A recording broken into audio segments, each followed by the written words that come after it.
भारत की तरफ से ड्रोन्स गिराने का सिलसिला आज भी जारी है। इतलात हैं कि आज सुबह लाहौर के इलाके वॉल्टन और बरकी, गुजरांवाला, गुजरात, चकवाल और घोटकी में मिसाइल्स गिरने की इतलात हैं। सुबह 9 बजे के करीब लाहौर में वॉल्टन के इलाके में धमाके की आवाजें आईं। ये भारत का ड्रोन हमला था। धमाकों की आवाजें गोपाल नगर, नसीराबाद, पुराने एयरपोर्ट के इलाके में सुनी गई। रेस्क्यू और बम डिस्पोजेबल अमला मौके पर पहुंच गया। चकवाल में भी भारतीय साख्ता ड्रोन गिर गया है। पुलिस मौके पर पहुंच गई थी। एनी शाहिदीन के मुताबिक ड्रोन गिरने से कबल सायरन बजने की आवाजें आईं। घोटकी में ढरकी के करीब खिंजोर के इलाके में ड्रोन गिरने की इतलात हैं। मुबैना तौर पर यह भी इतलात हैं कि 2 मकामी अफराद जख्मी हो गए हैं। मुबैना तौर पर इतलात हैं कि एक शख्स की मौत भी हो चुकी है। गुजरात के इलाका डिंगा में भी भारतीय साख्ता ड्रोन गिर गया है। गुजरांवाला के इलाके सोलखनाबाद से बज़ाहिर मिसाइल लगने वाला भारतीय खोल बरामद हो गया है।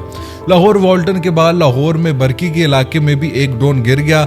भारतीय ड्रोन गिराए जाने के बाद शहरियों की बड़ी तादाद जाए वकुआ पर पहुंच गई है।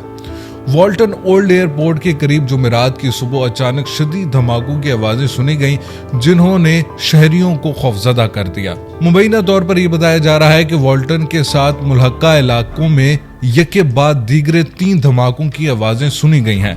अगरचे फौरी तौर पर धमाकों की नौइयत मालूम नहीं हो सकी, ताहम आवाजें इस कदर जोरदार थीं कि लोग घबरा कर घरों से बाहर निकल आए। सूरत हाल के पेश नजर करीबी स्कूलों को फौरी तौर पर बंद करके आने वाले तलबा को वापस भेज दिया गया है।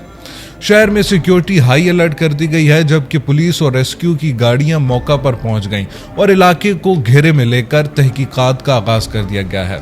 मुबैना तौर पर इतलात है कि वॉल्टन में वाक़ एक अहम सिक्योरिटी इदारे के दफ्तर को ड्रोन के जरिए निशाना बनाने की कोशिश की गई, जिस पर सिक्योरिटी इदारों ने फौरी रद्द-ए-अमल देते हुए इस भारतीय ड्रोन को फिजा में ही मार डाला। अभी तक की मालूमात के मुताबिक हमले में कोई जानी नुकसान नहीं हुआ और ना ही कोई शख्स जख्मी हुआ, ताहम इमारत को जुज़वी तौर पर नुकसान पहुंचा।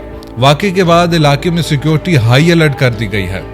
ये अभी तक की इतलात थी। मजीद जैसी अपडेट्स आती जाती हैं हम आपके साथ शेयर करते रहेंगे। So stay tune with Pakistan nation times. Thank you.